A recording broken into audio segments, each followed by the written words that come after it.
Substitution reactions of ether. अपने पास ether और alcohol में मेन क्या डिफरेंस है? ईथर जो होता है वो रहेगा ROR, दोनों क्या है यहाँ पे अल्काइल ग्रुप है, सेम भी हो सकते हैं। सिंपल ईथर अगर कहा है तो दोनों ग्रुप क्या रहेंगे, सेम रहेंगे, ठीक है। और मिक्स्ड ईथर अगर कहा है तो दोनों ग्रुप क्या रहेंगे, डिफरेंट।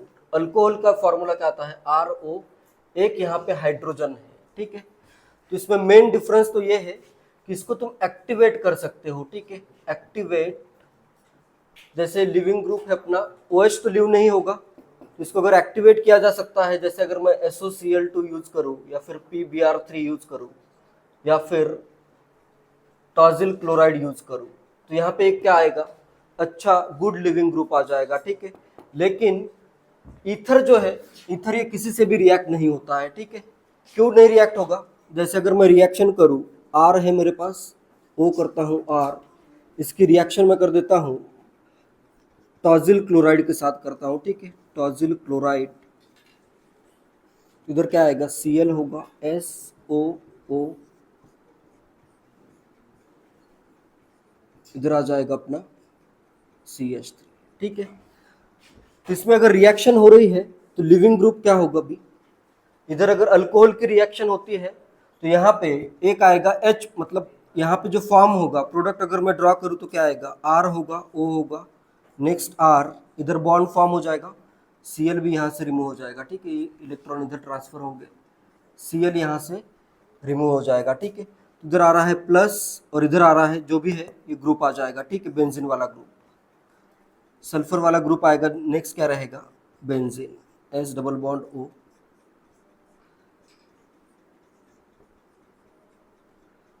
नॉर्मल अल्कोहल के केस में क्या होता है, यहाँ पे आता है H प्लस, जो कि बेस का यूज करके रिमूव कर सकते हो, ठीक है। बेस अगर प्रेजेंट है तो H प्लस को क्या कर सकता है, रिमूव, तो फिर ये फर्दर रिएक्ट हो सकता है, ठीक है, एक गुड लिविंग ग्रुप में कन्वर्ट हो सकता है। लेकिन ईथर के प्रेजेंस में क्या हो रहा है, R प्लस रिमूव नहीं हो सकता, ठीक है। बेस का यूज करके तुम R प्लस को रिमूव नहीं कर सकते हो, तो यहाँ पे कोई भी रिएक्शन नहीं होगी। अगर ये रिएक्शन नहीं हो रही है तो फिर ये जो अपना ग्रुप है ये अच्छा लिविंग ग्रुप नहीं फॉर्म हो सकता, इसलिए ईथर की बहुत कम रिएक्शंस है, ठीक है। ईथर मेनली रिएक्ट होता है हाइड्रोजन हैलाइड्स के साथ, HX के साथ मेनली रिएक्ट होता है, तो बस इतनी इंपॉर्टेंट रिएक्शन है इसकी।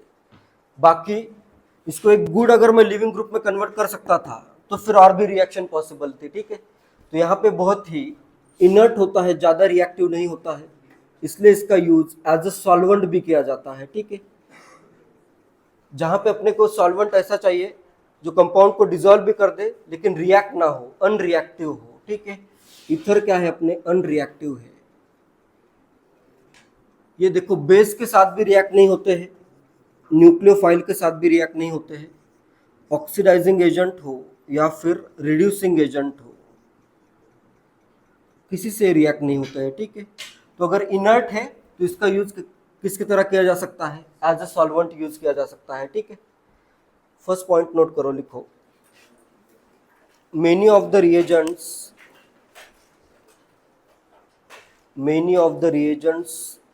that are used to activate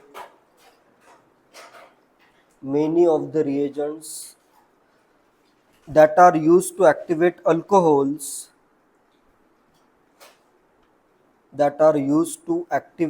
alcohols towards SN, towards nucleophilic substitution, towards SN, कौन कौन से आते हैं उसमें, ये एग्जांपल नोट कर लो।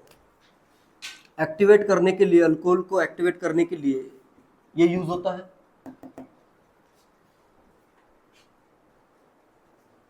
Activate alcohols towards SN, bracket में तीनों नोट कर लो। Cannot be used to activate ethers, activate alcohols towards nucleophilic substitution, cannot be used to activate ethers. Ethers को एक्टिवेट करने के लिए इनका यूज नहीं किया जा सकता। रीजन क्या है, H प्लस इजिली रिमूव हो जाता है, R प्लस रिमूव नहीं होगा, ठीक है।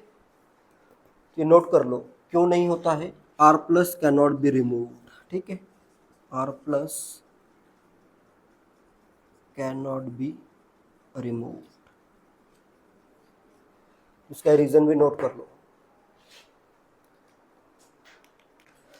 नेक्स्ट देखते हैं reactions of ethers with hydrogen halides. Reactions of ether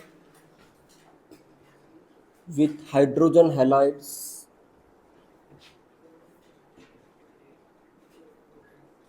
HX के साथ रिएक्शन किस वे में होगी?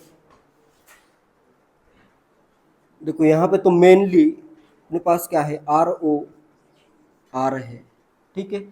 अगर मैं डायरेक्टली अगर किसी का अटैक करूं न्यूक्लियोफाइल का, तो हो सकता है कि अटैक न्यूक्लियोफाइल का नहीं हो सकता, क्योंकि अगर मैं न्यूक्लियोफाइल का अटैक करूं तो क्या फॉर्म होगा, लिविंग ग्रुप अपना होगा अल्कोक्साइड। अल्कोक्साइड अगर लिविंग ग्रुप है तो ये क्या है, बहुत ही पुअर लिविंग ग्रुप है, ठीक है। अल्कोक्साइड या स्ट्रॉन्ग बेस है, स्ट्रॉन्ग बेस, तो ये लिव नहीं होगा। अगर मैं इस टाइप की रिएक्शन करना चाहूँ तो यहाँ पे क्या बन जाएगा, RNU आ जाएगा। अल्कोक्साइड लिविंग ग्रुप नहीं होगा, ठीक है, क्लियर है। लेकिन अगर मेरे पास H प्लस है, जैसे HX में क्या होगा, H प्लस होगा। अगर मैं इसका प्रोटोनेशन कर दूं, ईथर का अगर मैं प्रोटोनेटेड ईथर फॉर्म करूं, ठीक है, H प्लस को मैं क्या करता हूं, ये इलेक्ट्रॉन डोनेट कर देता हूं, इधर फॉर्म होगा प्रोटोनेटेड ईथर। अभी इसमें लिविंग ग्रुप क्या है, इसमें अगर न्यूक्लियोफाइल अटैक करता है तो लिविंग ग्रुप क्या आएगा, ROH आएगा, अल्कोहल आएगा। यहाँ पे अगर न्यूक्लियोफाइल अटैक करता है तो लिविंग ग्रुप क्या होगा, अल्कोहल। अल्कोहल एक वीक बेस है, अल्कोहल का मॉलिक्यूल ड्यू हो सकता है, ठीक है। तो यहाँ पे लिविंग ग्रुप यहाँ पे फॉर्म हो जाएगा RNU, साथ में लिविंग ग्रुप क्या है, ROH। अल्कोहल जो लिविंग ग्रुप है वो क्या है, वीक बेस है, तो ये ड्यू हो जाएगा, ठीक है। डायरेक्टली अगर न्यूक्लियोफाइल के साथ रिएक्शन करते हो तो वो पॉसिबल नहीं है, लेकिन अगर पहले प्रोटोनेशन हो, प्रोटोनेटेड ईथर का, फिर न्यूक्लियोफिलिक सब्स्टिट्यूशन पॉसिबल है, ठीक है। ये है अपना प्रोटोनेटेड ईथर, क्लियर है ये। डायरेक्टली RO माइनस से रिमूव नहीं हो सकता है, लेकिन अगर प्रोटोनेट करोगे उसको तो फिर लिविंग ग्रुप अल्कोहल है। जैसे अपन ने अल्कोहल चैप्टर में, अल्कोहल की रिएक्शन में भी यही किया था, OH माइनस डायरेक्टली रिमूव नहीं हो रहा था, फिर OH का प्रोटोनेशन किया तो वहाँ पे वाटर लिविंग ग्रुप आ रहा था, ठीक है। सिमिलरली यहाँ पे अल्कोहल लिविंग ग्रुप हो जाएगा, ठीक है। तो इसमें भी मैकेनिज्म कौन सा फॉलो करना है, ये मेनली किस पे डिपेंड करेगा, SN1 होगा या SN2। ग्रुप यहाँ पे डिफरेंट कर देता हूँ, ठीक है। ग्रुप अगर डिफरेंट है, असिमेट्रिक अल्केन है, असिमेट्रिक ईथर है, या इसको मैं मिक्स्ड ईथर कहता हूँ, ठीक है। मिक्स्ड ईथर में मैकेनिज्म कौन सा होगा, कौन सा मैकेनिज्म लग रहा है कि कौन सा होगा। यहाँ पे तो मैंने ड्रॉ किया है SN2 जैसे, लेकिन एक्चुअल में मैकेनिज्म SN1 होगा या फिर SN2। ये डिपेंड करता है स्ट्रक्चर ऑफ अल्काइल ग्रुप्स। दोनों के तुम्हें क्या करने हैं, स्ट्रक्चर देखने हैं, ठीक है। स्ट्रक्चर्स देखने हैं, स्ट्रक्चर ऑफ अल्काइल ग्रुप्स। एक बहुत ही मैं सिंपल लॉजिक बताता हूँ, ठीक है, जिससे तुम्हारा हर एक क्वेश्चन का आंसर ऑलवेज करेक्ट ही होगा। स्ट्रक्चर ऑफ अल्काइल ग्रुप्स, जितने भी क्वेश्चन आए हैं जेईई मेंस में, 10-12 क्वेश्चन आए हैं, सब में बस एक ही लॉजिक फॉलो करो, हर बार तुम्हारा आंसर करेक्ट आएगा। Structure of alkyl groups, alkyl group का स्ट्रक्चर होगा, ठीक है। जैसे कार्बोकैटायन अगर स्टेबल फॉर्म हो रहा है, स्टेबल कार्बोकैटायन अगर फॉर्म होता है तो कौन सी रिएक्शन करोगे, SN1। स्टेबल अगर कार्बोकैटायन फॉर्म हो रहा है तो रिएक्शन होगी SN1। बस सिंपल यही लॉजिक का यूज करना है। और अगर कार्बोकैटायन स्टेबल नहीं है तो रिएक्शन क्या होगी, SN2। स्टेबल कार्बोकैटायन कौन कौन से होंगे, सिर्फ यहाँ पे टर्शरी कार्बोकैटायन स्टेबल है, या फिर रेजोनेंस स्टेबलाइज अगर आता है तब वो स्टेबल, मतलब रेजोनेंस स्टेबलाइज्ड अगर कार्बोकैटायन है तो वो भी क्या है, स्टेबल है। बाकी 2 डिग्री 1 डिग्री या मिथाइल कार्बोकैटायन अनस्टेबल में आएंगे, ठीक है। जनरली SN2 में मिथाइल का कार्बोकैटायन हो या फिर 1 डिग्री का हो, फिर तो कंपलसरी SN2 ही होगा या नहीं। अनस्टेबल कार्बोकैटायन है ये, ठीक है, methyl carbocation and primary carbocations are unstable. Stable में कौन कौन से है? 3 डिग्री का अगर आया कहीं पे क्वेश्चन में, एक भी पार्ट अगर 3 डिग्री का आया तो डायरेक्टली मैकेनिज्म होगा SN1, क्योंकि बहुत ही स्टेबल कार्बोकैटायन है। और इसमें भी SN1 और SN2 में SN1 रिएक्शन जनरली फास्टर होती है। SN1 is generally faster as compare to SN2। तुम्हें पहले तो ट्राई करना है कि SN1 रिएक्शन हो। एक भी अगर पार्ट आता है इसमें जिसमें 3 डिग्री का हो, फिर तो डायरेक्टली क्या आ जाएगा? SN1 आ जाएगा, क्योंकि कार्बोकैटायन स्टेबल फॉर्म हो रहा है। या फिर बेंजाइलिक हो या अलाइलिक हो, तो उस केस में भी तुम्हें क्या करना है? स्टेबल कार्बोकैटायन फॉर्म करना है और रिएक्शन का मैकेनिज्म हो जाएगा SN1।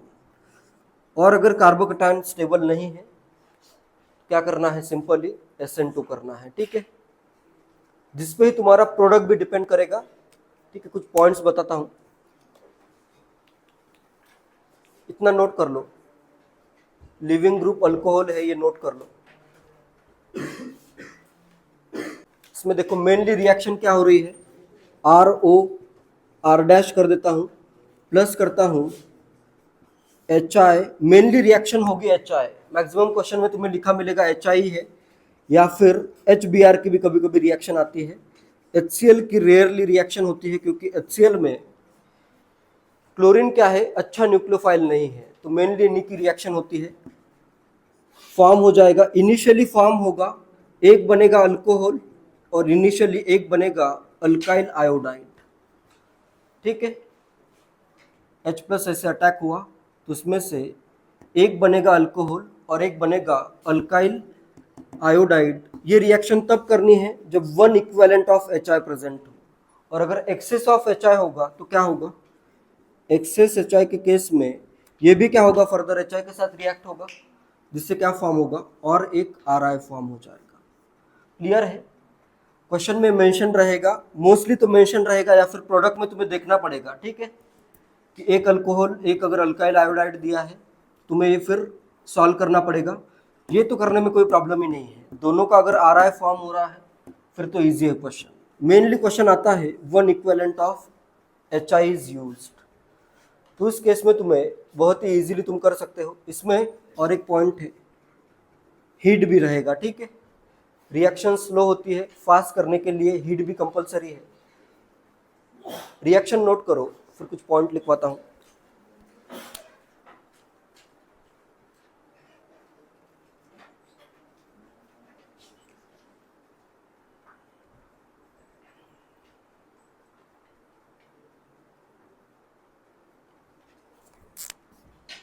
यहां पे भी फर्दर HI शो करो।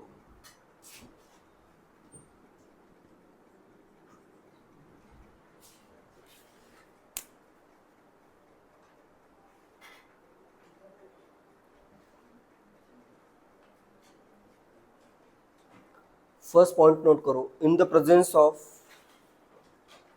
Presence of high concentration of HI और HBr, in presence of high concentration of HI or HBr, ethers undergo SN reactions. In presence of high concentration of HI or HBr, ethers undergo SN reactions, nucleophilic substitution reactions. The reaction is slow. Next point, undergo SN reactions. Next, the reaction is slow, so reaction mixture, the reaction is slow, so the reaction mixture must be heated.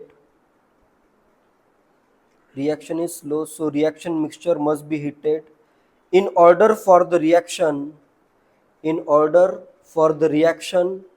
to occur at a reasonable rate.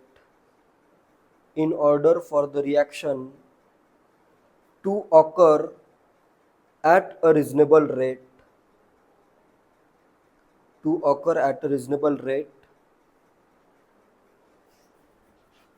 mechanism, next point लिखो, mechanism depends on the structure of ether. Mechanism depends on the structure of ether. Mechanism depends on the structure of the ether. इसमें भी क्या करना है तुम्हें, सबसे पहले देखना है SN1 रिएक्शन हो सकती है क्या, क्योंकि SN1 क्या है, faster as compare to SN2। पहले क्या चेक करना है, SN1 हो रहा है क्या, अगर नहीं हो रहा है फिर डायरेक्टली आंसर आ जाएगा SN। ठीक है, लिखो point next, generally SN1 is more rapid than SN2। Generally SN1 is more rapid than SN2। SN1 is more rapid than SN2। And ये वाला एक ही पॉइंट अगर यूज करते हो, नेक्स्ट एक मैं पॉइंट बता रहा हूँ, 100% क्वेश्चन इसी पे आए हैं। ठीक है, अब तक जितने भी क्वेश्चन आए हैं एक सिंगल पॉइंट से सब सॉल्व हो सकते हैं। लिखो, an SN1 reaction occur, an SN1 reaction occurs if a stable carbocation, an SN1 reaction occurs if a stable carbocation is formed, if a stable carbocation is formed, bracket में लिखो tertiary carbocation या फिर benzylic carbocation. Allylic भी हो सकता है। अब तक जो भी क्वेश्चन आए हैं जेईई मेंस में, सब में या तो ये ग्रुप रहेगा या फिर ये ग्रुप रहेगा, तो तुम्हारे 100% क्वेश्चन इसी से सॉल्व हो जाएंगे। नेक्स्ट इसका एग्जांपल बताता हूं। ये जो पॉइंट है, अब तक जो तुमने पढ़ा है वो बहुत इजी था, क्योंकि उसमें तुम्हें अलाइलिक भी हो सकता है। ठीक है, बेंजाइलिक अलाइलिक भी हो सकता है। अब तक क्वेश्चन नहीं आया है, आता है तो फिर अलाइलिक का भी कार्बोकैटायन फॉर्म करना है। ठीक है, रेजोनेंस स्टेबलाइज्ड अगर है तो फॉर्म करना है। जैसे फर्स्ट मैं एग्जांपल लेता हूँ, CH3O CH3 CH3 CH3 reacts with HI के साथ इसकी रिएक्शन हो रही है। इनिशियली मैं सिर्फ एक इक्विवेलेंट लेता हूँ। ठीक है, क्योंकि क्वेश्चन आता है जनरली एक इक्विवेलेंट HI अगर है तो प्रोडक्ट क्या होंगे। ठीक है, तो यहाँ पे सबसे पहले तो क्या होगा, प्रोटोनेशन होगा। HI में H प्लस है और I माइनस है, सबसे पहले मैं क्या करता हूँ, प्रोटोनेशन कर देता हूँ। ठीक है, इधर फॉर्म हो गया CH3OH plus CH3 and next और एक CH3 आ गया। ठीक है,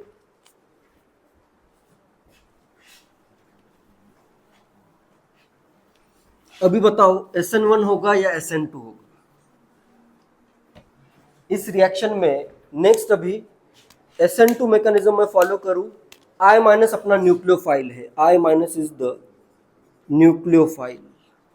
SN1 रिएक्शन करूं या SN2, इधर देखो मिथाइल ग्रुप है, मिथाइल ग्रुप अगर है तो SN2 फास्ट हो सकती है, लेकिन इधर क्या है, टर्शरी ग्रुप आ गया। जैसे टर्शरी ग्रुप आया तो तुम्हें क्या करना है, स्टेबल कार्बोकैटायन फॉर्म कर देना है। तो बस ये ग्रुप इधर लीव हो गया और इधर आएगा कार्बोकैटायन। कौन सा ग्रुप लीव हुआ है, CH3OH, मिथेनॉल लीव हो गया। ठीक है, साथ में कार्बोकैटायन अपना आ गया, CH3 है, 3 आएंगे इसमें मिथाइल ग्रुप और इधर आ गया कार्बोकैटायन। नेक्स्ट अपने पास है I माइनस, ये इधर अटैक करेगा। प्रोडक्ट इनिशियली क्या फॉर्म होंगे, CH3OH plus tertiary butyl iodide, ये प्रोडक्ट होंगे।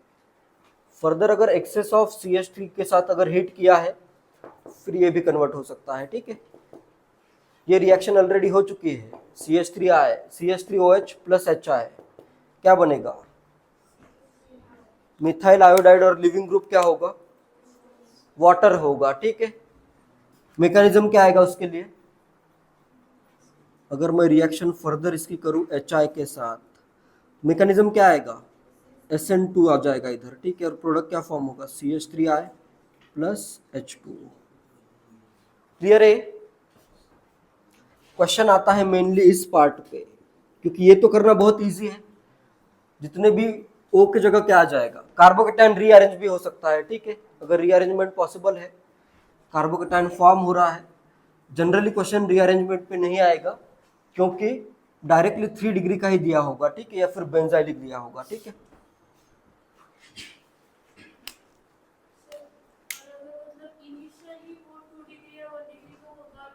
आएगा, वो आगे आएगा। अभी एग्जांपल नोट कर लो, 4-5 बार तो यही क्वेश्चन आया है मेंस में, हर बार वही क्वेश्चन आता है जो सब सॉल्व कर पाए। सबके लिए मैं बताता हूँ क्या पॉसिबिलिटी है। सेकेंड पॉइंट नोट करो। सेकेंड पॉइंट ये है, फर्स्ट पॉइंट के जस्ट अपोजिट, कार्बोकेटायन अगर स्टेबल आया तो रिएक्शन क्या हुई, SN1 हो गई। कार्बोकेटायन अगर स्टेबल नहीं है, दोनों कार्बोकेटायन अगर अनस्टेबल है तो रिएक्शन क्या हो जाएगी, SN2 हो जाएगी, ठीक है। फिर कोई ऑप्शन ही नहीं है। नेक्स्ट पॉइंट यही लिखना है, an SN2 reaction occurs, an SN2 reaction occurs if unstable carbocations can form. SN2 reaction occurs if unstable carbocations are formed या can form, unstable carbocations are formed। तो उस केस में तुम्हें क्या करना है, ये भी एग्जांपल बहुत इंपॉर्टेंट है। CH3 है, बहुत सिंपल, CH2 CH2 CH3,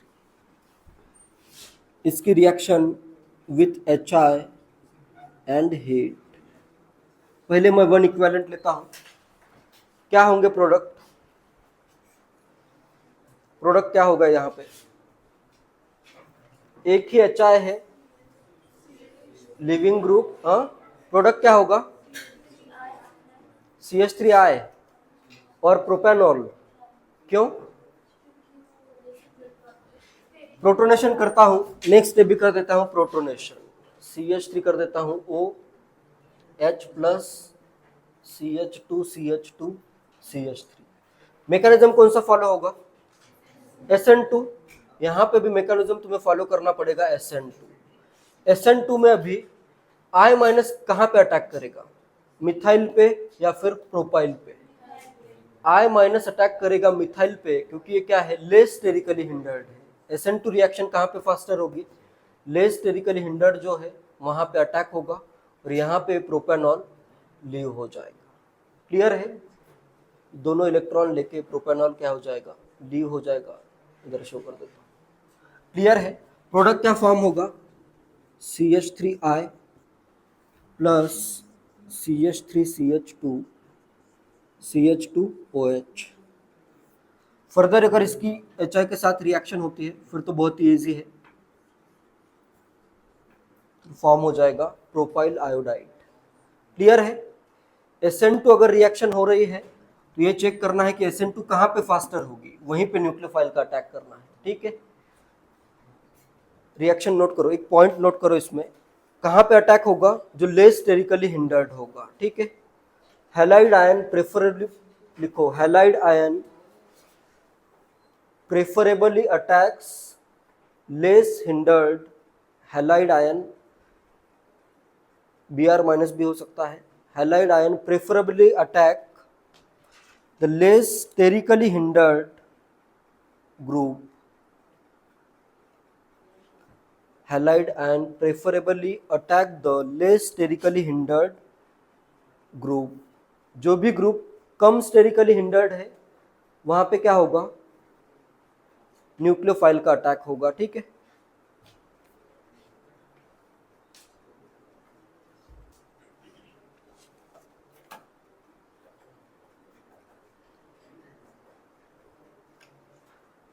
बस इस 2 पॉइंट का यूज करना है, एकदम इजी है, कोई भी हर एक क्वेश्चन इसी लॉजिक से सॉल्व हो जाएगा, ठीक है।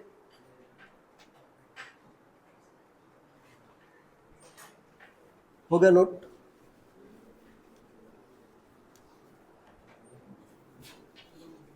क्वेश्चन से और भी क्लियर होगा, जैसे थर्ड क्वेश्चन से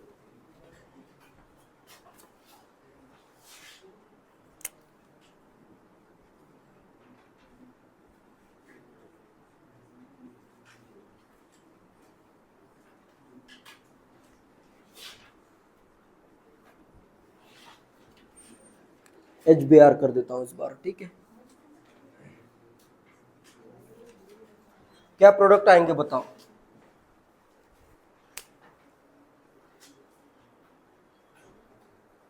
SN1 होगा या SN2? SN1 होगा। इस बार क्या होगा? SN1। चाहे तो इसका मैं प्रोटोनेशन डायरेक्टली कर ही देता हूं यहीं पे। यहाँ पे देखो बेंजाइल कार्बोकेटायन, स्टेबल कार्बोकेटायन बन रहा है, तो यहाँ पे क्या हो जाएगा? ये ग्रुप ल्यू हो जाएगा। तो यहाँ पे Br माइनस न्यूक्लियोफाइल है, कार्बोकेटायन फॉर्म हुआ ये, इसमें Br माइनस ऐड कर दो। और साथ में लिविंग ग्रुप क्या है? इथेनॉल लिविंग ग्रुप, ठीक है। क्लियर है? कार्बोकेटायन अगर स्टेबल बन रहा है तो डायरेक्टली तुम्हें क्या करना है, चाहे तो मैकेनिज्म भी हर रिएक्शन का नोट कर लो। SN1 मैकेनिज्म, यहाँ पे बॉन्ड फॉर्म कर देना है बस, ये इलेक्ट्रॉन इधर डोनेट करेगा, बेंजाइल ब्रोमाइड फॉर्म हो जाएगा, ठीक है। PHCH2 Br।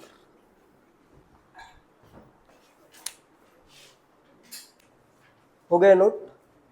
नेक्स्ट एक बहुत इंपॉर्टेंट पॉइंट है, रिएक्टिविटी का ऑर्डर क्या आएगा? सबसे फास्ट क्या रिएक्ट करेगा? HI, HBr और HCl में रिएक्टिविटी का ऑर्डर। HI सबसे फास्ट रिएक्ट करेगा, स्ट्रॉन्ग एसिड है तो प्रोटोनेशन फास्ट होगा।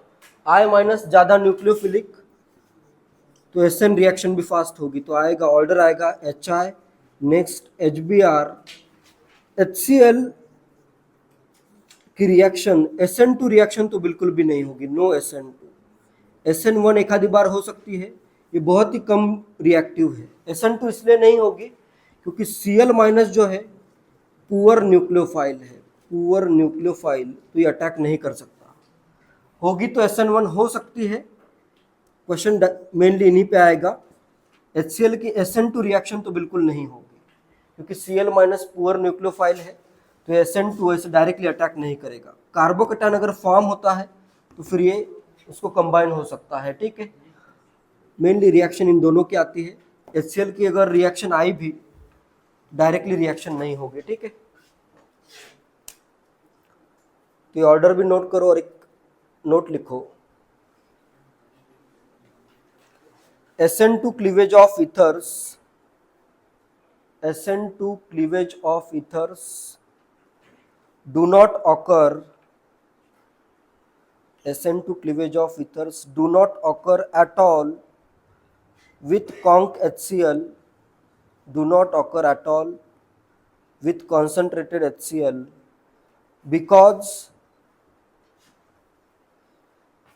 with concentrated HCl because Cl minus is too poor nucleophile,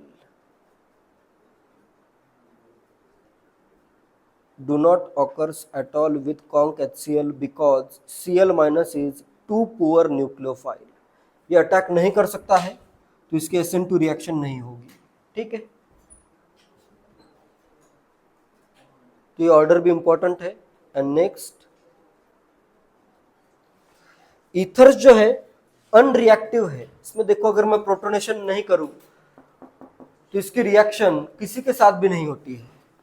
जैसे बाकियों में क्या है, एसिडिक हाइड्रोजन आ जाता है या फिर कोई ना कोई ऐसे रिएक्टिव ग्रुप होता है। ईथर सबसे कम रिएक्टिव है क्योंकि जब तक प्रोटोनेशन नहीं होगा तब तक इसकी रिएक्शन नहीं होगी। तो अगर मैं न्यूक्लियोफाइल ऐड कर दूं इसमें तो रिएक्शन होगी क्या? अगर मैं इसमें न्यूक्लियोफाइल ऐड करूं तो रिएक्शन पॉसिबल है क्या? नहीं पॉसिबल है, ठीक है। कोई भी न्यूक्लियोफाइल हो, जैसे अगर मैंने ऐड कर दिया NaOH तो कोई रिएक्शन नहीं होगी, या फिर मैंने ऐड कर दिया NaCN फिर भी कोई रिएक्शन नहीं होगी, ठीक है। नेक्स्ट अगर मैं आगे अपन देखेंगे ऑक्सीडेशन रिडक्शन, तो इसका ऑक्सीडेशन या रिडक्शन भी नहीं होता है, ठीक है। नो ऑक्सीडेशन और रिडक्शन, ये भी रिएक्शन नहीं हो रही, ये भी रिएक्शन नहीं हो रही है, तो ये बहुत कम रिएक्टिव है, बहुत कम रिएक्टिव है, इसलिए इसको एज अ सॉल्वेंट यूज किया जाता है। जो ईथर्स है इनको एज अ सॉल्वेंट यूज किया जा सकता है। यही नेक्स्ट यही हेडिंग, ईथर्स एज सॉल्वेंट कर दो। ईथर्स एक पॉइंट लिखो, इंपॉर्टेंट सॉल्वेंट भी बताता हूं, ethers as solvent. ethers as solvents,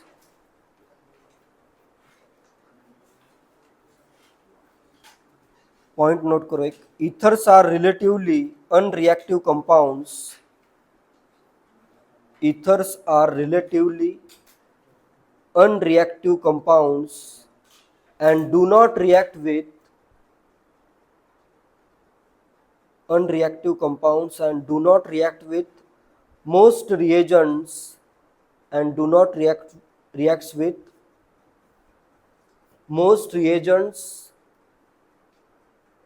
Ethers are relatively unreactive compounds and do not react with most reagents. ये reagent नोट कर लो, nucleophiles, oxidizing and reducing agents.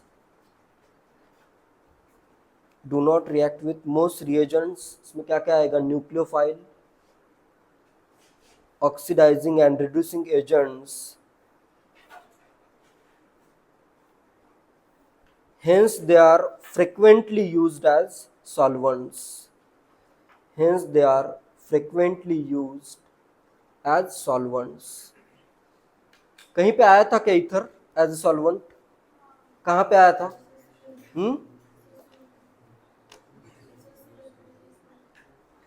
SOCl2 के केस में, इससे पहले भी कहीं पे मैंने सॉल्वेंट लिखवाया कि ईथर सॉल्वेंट यूज होता है। वुड्स रिएक्शन में सोडियम इन ड्राई ईथर आता है, ठीक है। वुड्स रिएक्शन हो, फिटिग रिएक्शन हो, वुड्स फिटिग, वो सब रिएक्शन में जनरली सॉल्वेंट क्या होता है, ईथर होता है, ठीक है। आगे भी और रिएक्शंस में ग्रिग्नार्ड रिएजेंट में आएगा, ईथर ही सॉल्वेंट यूज होता है, ठीक है। ईथर एज ए सॉल्वेंट में सबसे मेन है di ethyl ether, di ethyl ether या इथॉक्सी इथेन भी कह सकते हो। अगर कहीं पे सिर्फ लिखा है ईथर, उसका मतलब ये होता है कि वो ईथर जो नेम आता है, सिर्फ अगर ईथर लिखा है, डाई इथाइल ईथर को कभी कभी सिर्फ ईथर भी कहा जाता है, ठीक है। बाकी सब में ऐसे मेंशन रहेगा कि ये ईथर है। डाई इथाइल ईथर के केस में सिर्फ अगर कहीं पे लिखा है ईथर, उसका मतलब है कि यही ईथर है, ठीक है। नेक्स्ट आता है इंपॉर्टेंट, इसका नेम ऑलरेडी तुम्हें पता है, क्या है नेम इसका? इसका नेम टेट्राहाइड्रोफ्यूरान है, ठीक है। टेट्राहाइड्रोफ्यूरान, फ्यूरान में 4 हाइड्रोजन ऐड किए, 4 हाइड्रोजन एटम या 2 H2 ऐड होते हैं तो बनता है टेट्राहाइड्रोफ्यूरान, ठीक है। नेक्स्ट है इसमें ऑक्सीजन और एक ऑक्सीजन यहाँ पे, इसका नेम है, ये अगर 1 है, ये 2 है, ये 3 है, तो ये 4 हो जाएगा, 1,4 डाइऑक्सेन, 1,4 डाइऑक्सेन।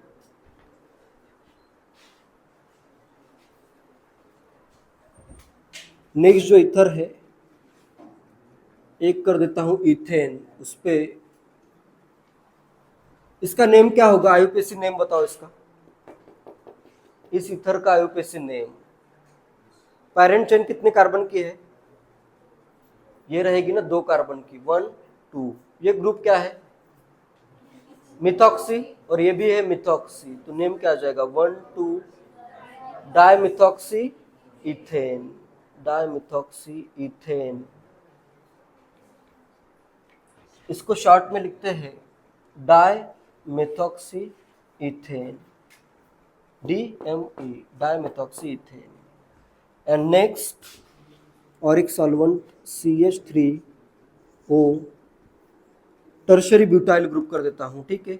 इसका नेम हो जाएगा मिथाइल, कॉमन नेम लिख रहा हूं अभी, ठीक है, methyl tertiary butyl ether, methyl tertiary butyl ether, MTBE, methyl tertiary butyl ether, ठीक है। तो ये ईथर से याद रखो, कहीं पे अगर ये लिखा हुआ है तो तुम्हें पता होना चाहिए कि ईथर लिखना था इसको, ठीक है। डाइमेथॉक्सी इथेन, ठीक है, methyl tertiary butyl ether tetrahydrofuran, 1,4 dioxane and diethyl ether. इसके अलावा भी हो सकते हैं एग्जांपल्स, ये इंपॉर्टेंट है, ठीक है।